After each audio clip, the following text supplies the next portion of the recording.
અમદાવાદને કહી શકાય smart city? SP ring road પર આવેલી જીઆઈડીસીની બદતર હાલત.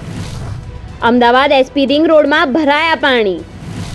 વટવા સહિતની જીઆઈડીસીમાં ભરાયા વરસાદી પાણી. એસ્ટેટમાં પાણી ભરાતા લોકોને ભારે હાલાકી. નમસ્કાર, ન્યૂઝ ફોર ઇન્ડિયામાં આપનું સ્વાગત છે. હું હિમાની આપની સાથે. ગુજરાતના સ્માર્ટ સિટીમાં જેનો સમાવેશ થાય છે તે અમદાવાદમાં દર વર્ષે ચોમાસામાં પાણી ભરાઈ જાય છે. અમદાવાદમાં વરસાદ બાદ સ્થિતિ દયનીય બની જતી હોય છે. હાલ વરસાદ બંધ છે, પણ અમુક વિસ્તારોમાં પાણી હજુ નથી ઓસર્યા. ત્યારે અમદાવાદના એસપી રિંગ રોડ પર આવેલા વડોવ જીઆઈડીસીની હાલત બદતર થઈ ગઈ છે. એસ્ટેટમાં પાણી ભરાવાના કારણે જનજીવન અસ્તવ્યસ્ત થઈ ગયું છે. પાણી ભરાઈ રહેવાને કારણે અહીંના 2000થી વધારે કારખાના બંધ કરવાની નોબત પણ આવી છે. જીઆઈડીસીમાં સ્ટોમ પાઇપલાઇન ન હોવાને કારણે અહીં પાણીનો નિકાલ કરવો ખૂબ જ મુશ્કેલ બન્યો છે, જેના કારણે અહીંના લોકોમાં ભારે રોષ પણ છે. તો શું છે સમગ્ર મામલો તે જોઈએ. અમદાવાદના એસપી રિંગ રોડ પર આવેલા વટવા જીઆઈડી વિસ્તારના રહીશો બદતર સ્થિતિમાં જીવવા મજબૂર બન્યા છે. વરસાદને પગલે અહીંના એસ્ટેટમાં અને કારખાનાઓમાં પાણી ભરાઈ ગયા છે. જીઆઈડીસીમાં પાણી ભરાવાના કારણે કરોડો રૂપિયાનું નુકસાન થયું હોવાનું લોકોનું કહેવું છે. વરસાદના ભરાયેલા પાણીના કારણે કારખાનામાં નોકરી કરતા વર્કરો અને મજૂરોની હાલત કફોડી બની છે. કારખાનાના માલિકો દ્વારા વારંવાર રજૂઆત કરવામાં આવે છે, છતાં તંત્ર દ્વારા કોઈ કાર્યવાહી નથી કરવામાં આવતી, જેને લઈને અહીં કામ કરતા લોકો અને વસવાટ કરતા લોકોને ભારે હાલાકીનો સામનો કરવો પડે છે. પરંતુ પાલિકા દ્વારા તેમને કોઈ મદદનો હાથ લંબાવાયો નથી. મદદ તો છોડો, પાલિકા દ્વારા પાણીના નિકાલની પણ કોઈ વ્યવસ્થા કરવામાં નથી આવી. જોકે મોટો સવાલ એ છે કે એક તરફ મહાનગરપાલિકા દ્વારા વરસાદી પાણીના નિકાલના માટે ડ્રેનેજની વ્યવસ્થા તૈયાર કરવામાં આવી છે, પરંતુ વરસાદ વરસ્યા બાદ એ તમામ દાવાઓ પોકળ સાબિત થાય છે. વરસાદ રહી ગયા બાદ પણ અનેક દિવસો સુધી પાણી ભરાયેલા રહે છે, જેના કારણે સ્થાનિકોને ભારે સમસ્યા ભોગવવી પડે છે. મોટી સંખ્યામાં રોગચાળો પણ ફેલાય છે. છેલ્લા અનેક વર્ષોથી અહીં પાણી ભરાવાની સમસ્યા છે અને હાલ પણ કહેવાતા સ્માર્ટ સિટીના રહીશોને આ સમસ્યામાંથી છુટકારો નથી મળ્યો, જેના કારણે તેમનામાં ભારે રોષ પણ છે. નમસ્કાર દર્શક મિત્રો, હું છું શરીફ ગાજીને આપ જોઈ રહ્યા છો ન્યૂઝ ફોર ઇન્ડિયા. હાલ આખા ગુજરાતભરમાં ખૂબ જ વરસાદનો માહોલ જોવા મળી રહ્યો છે અને અત્યારે હાલમાં પણ હજુ 6 દિવસની આગાહી પણ આપવામાં આવી છે. તેને લઈને જે કાલ રાતે જે ખૂબ જ વરસાદ પડ્યો તેના કારણે અત્યારે હાલમાં વડોવ એસ્ટેટની અંદર જોઈ શકો છો કેટલું બધું પાણી ભરાવી રહ્યું છે અને અહીંના સ્થાનિકો દ્વારા લોકોને બહાર કાઢવા માટે ટ્રેક્ટરનો ઉપયોગ કરવામાં આવી રહ્યો છે. તો અત્યારે હાલમાં અહીંના સ્થાનિક પણ અમારી સાથે જોડાયા છે, જે ટ્રેક્ટરની અંદર બેસેલા છે. અમે એમની સાથે પણ વાત કરીશું, શું કહેવા માંગશે. આપનું નામ અને પરિચય. મારું નામ પરેશભાઈ પટેલ. હું વિશાલા ઇન્ડસ્ટ્રીયલ ઈસ્ટની અંદર શેડ ધરાવડાવું છું. હવે અહીંયા અમારા ટીપી 111ની અંદર Vishala industrial estate east, west, બાજુમાં Sarjan industrial estate, royal estate, Shrinath estate, Madhuram estate, Giriwar global estate તથા શ્રીરામ એસ્ટેટ, આવા ઇન્ડસ્ટ્રીયલ એસ્ટેટો ઘણા આવેલા છે. આ એસ્ટેટોમાં કાલ રાત્રે માનો વરસાદ પડ્યો, આ પહેલાં પણ અઠવાડિયા પહેલાં પાણી ભરાઈ ગયા હતા અને આપ અત્યારે પાણી નિહાળી રહ્યા છો. આ ટીપી 111નો રોડ જે છે ત્યાં મધુરમ એસ્ટેટ આગળ અમે અત્યારે આ ટ્રેક્ટર દ્વારા ફરી રહ્યા છીએ. ન્યૂઝ ફોર ઇન્ડિયા વાળાની સાથે અમે આવી રહ્યા છીએ ટ્રેક્ટરની અંદર, અને મધુરમ એસ્ટેટની અંદર જે રોડ ઉપર અમે અત્યારે નિહાળી રહ્યા છીએ તે લોકો ટ્રેક્ટરની વ્યવસ્થા દ્વારા આજે તમને બતાવી રહ્યા છીએ કે મધુરમ ઇન્ડસ્ટ્રીયલ એસ્ટેટ એ વિભાગ, બે વિભાગની અંદર લોકો પાણીની અંદર ગરકાવ છે અને આટલી હાલાકી હોવા છતાં કોર્પોરેશન કોઈ પ્રકારનું ધ્યાન નથી આપતી અને આ રીતે એસ્ટેટોની અંદર પાણી ઘણો ભરાવો થઈ ગયેલો છે. જેમ સ્થાનિક કહી રહ્યા છે કે અમે ટ્રેક્ટરનો ઉપયોગ કરી રહ્યા છે લગાતાર જે વરસાદ પડ્યો અને અહીંયા જે પાણી ભરાવ્યું છે તેના કારણે અહીંયા ઘણા મજદૂરો પણ જે રહી રહ્યા છે તે મજદૂરોને ખાવાનું પહોંચાડવાનું પણ અત્યારે હાલમાં અહીંના એસ્ટેટવાળા જ કરી રહ્યા છે. ન તો કોર્પોરેશન આ વસ્તુને લઈને કોઈ ધ્યાન આપી રહી છે, ન તો કોઈ સરકાર. જોકે અત્યારે આવા હાલતમાં અહીંના તંત્ર, અહીંના એમએલએ, અહીંના ધારાસભ્ય તમામને આવવું જોઈએ. અહીંના જે કોર્પોરેશનના અધિકારીઓ છે એમને પણ હાજર રહેવું જોઈએ અને અહીંયા જે ફૂડ પેકેટ જેવી સુવિધા પણ એમને આપવી જોઈએ કે અહીંના જે યુપી, બિહારથી આવેલા મજદૂરો અહીંયા વસે છે, એમની ફેમિલી સાથે છે, એમના માટે કોઈ ફૂડ પેકેટના પણ આયોજન કરવામાં નથી આવ્યું તંત્ર દ્વારા. તો ક્યાંય ને ક્યાંય જોવા જઈએ તો આ તંત્રની લાપરવાહી પણ આમાં નજરે પડી રહી છે.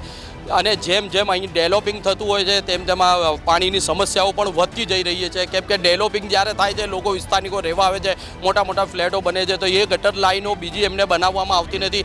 આ જ ગટર લાઈનની અંદર એમના કનેક્શનો નાખી દેવામાં આવશે. એના કારણસર જ અત્યારે હાલમાં આખા અમદાવાદભરમાં હાલાકી પડી રહી છે. આ પાણી ભરાવવાના ઢેર જગ્યા પર જે પાણી ભરાવવાની હાલાકી પડી રહી છે એ આ ડેવલપિંગના કારણે ડેવલપિંગના જે ગટરના કનેક્શનો હોય છે તે ગટરના કનેક્શનો એક જ નાની જ ગટર જે વર્ષોથી ચાલતી હોય છે એમાં નાખી દેવામાં આવતી હોય છે. તેના જ કારણસર આ હાલાકીનો સામનો બીજા સ્થાનિકોને અહીંના કરવામાં આવી રહ્યો છે. ઉત્તર ઝોનની જે ટીપી 111 ઉપર નવી ટ્રંક લાઈન નાખેલી છે તેમાંથી વરસાદી પાણી નિકોલ ઓઢવ પૂર્વ વિસ્તારમાં બેક મારી રહ્યું છે અને તેનું એએમસી પાસે કોઈ પણ સોલ્યુશન નથી. બધા જ એન્જિનિયરો આવીને મળી ગયા પણ કે અમારી પાસે આનું કોઈ સોલ્યુશન છે નહીં, તો અમારે વેપારીઓને જે નુકસાન થયું છે એનું અમને ભરપાઈ કોણ કરી આપશે? કોર્પોરેશન પાસે અત્યારે હાલમાં અહીંયા કોઈ પણ જાતનો જવાબ નથી. આ પાણીનો નિકાલ લાવવા માટે એમની પાસે કોઈ પણ સામગ્રી કે કોઈ પણ એવી વસ્તુ નથી કે તાત્કાલિક આ પાણીનો નિકાલ આવે. અને આપ જોઈ શકો છો કે આ કેવી રીતના લોકો આ પાણીમાંથી એમનો સામાન લઈને જઈ રહ્યા છે, કેમ કે આ લોકો પાસે કોઈ ખાવા પીવાની વસ્તુ આ ગોડાઉનમાં પણ જોઈ શકો છો કેવી રીતના લોકોને નુકસાન થઈ રહ્યું, કે આ માલ ગોડાઉનની અંદર પાણી ભરાયાથી એમનો માલનું નુકસાન કેટલું બધું થઈ રહ્યું છે. અત્યારે અમે તમે બતાવીશું કે આ ભાઈ પણ જો આ નાસ્તો ને જમવાનું લઈને જઈ રહ્યું, કેમ કે અત્યારે હાલમાં આમની જે ફેમિલી કે આવું કંઈ હોય તો એ જમવાનું બનાવી નથી શકતી, એટલે એ બહારથી જમવાનું લાવે છે. અને આ ભાઈ જો બતાવી રહ્યા છે કે થેલીની અંદર જે જમવાનું લઈને આવ્યા છે. અને આપ જોઈ શકો છો કે કેટલું બધું આ વિસ્તારમાં પાણી ભરાય. ચારેકોર અહીંયા પાણી આખા એસ્ટેટમાં પાણી જ જોવા મળશે તમને.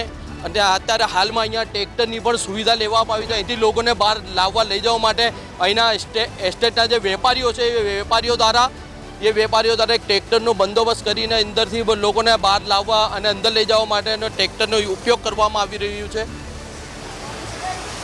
જો કેટલું અહીંયા લોકોના ક્યાં સુધી પાણી છે બધું આપ જોઈ શકો છો, ક્યાં સુધી પાણી ભરાયેલું છે. આ લોકોની શોપ અને લોકોના કારખાનાના ગોડાઉન અત્યારે હાલમાં બંધ પડ્યા છે અને અંદર પાણી ભરાયેલું પડ્યું છે. અહીંયા તાત્કાલિક દિવાલ પણ બનાવવામાં આવી છે. કેમેરામેન રશ્મિન સાથે ન્યૂઝ ફોર ઇન્ડિયા, શરીફગાછી, અમદાવાદ. હેરાન છીએ ને કોઈ ગવર્મેન્ટ હોય કે જે મ્યુનિસિપાલિટી હોય જે કોઈ ધ્યાન આપતું નહીં. બરાબર, વોટિંગ હોય તો એ લોકો કે રેલી કાઢો એ બધું કરે. બરાબર, આ જે મુસીબત છે જે અંદર રહે છે પબ્લિક, જે બહારથી જે યુપીના છે બિચારા બહારના છે એ જે રહે છે ને એમને તકલીફ વધારે છે. અમે ચલો ઘેર જતા રહીએ ચાલીને એમ કરીને, એ એમને ખાવા પીવાનું કેવી રીતે સેટિંગ કરે એ બહુ મોટી સમસ્યા છે. અત્યારે આ ગટર ઉભરાય છે ને પાણીનો કોઈ નિકાસ જ નથી. બરાબર, હા, ને ટેક્સ ભરે છે, લાઇટની બી પ્રોબ્લેમ છે. લાઇટ આમ વારે ઘરે આમ બધું તકલીફવાળું મોટું કામ છે. આમ સમજો ને 2300-2400 કારખાના છે અત્યારે હાલમાં અહીંયા અમારે સાથે એક બીજા અહીંના સ્થાનિક પણ જોડાયા છે, એમની સાથે પણ અમે વાતચીત કરીશું. શું કહેવા માંગશો? આપનું નામ અને પરિચય કહેજો. મારું નામ પરેશભાઈ ધાનાણી. એકચ્યુઅલી મારો વિશાલા ઇન્ડસ્ટ્રીયલ એસ્ટેટમાં શેડ છે અને આજે 2008થી અમે શેડો રાખેલા છે. 2008 પછી જે શેડોમાં આજુબાજુમાં જેમ જેમ વિકાસ થતો ગયો એમ ધીમે ધીમે પાણી ભરાતા દર વર્ષે દરેક ચોમાસાની અંદર આ પ્રશ્ન રહે જ છે પાણીનો. કોર્પોરેશન કોઈ પ્રકારનું ધ્યાન આપતી નથી.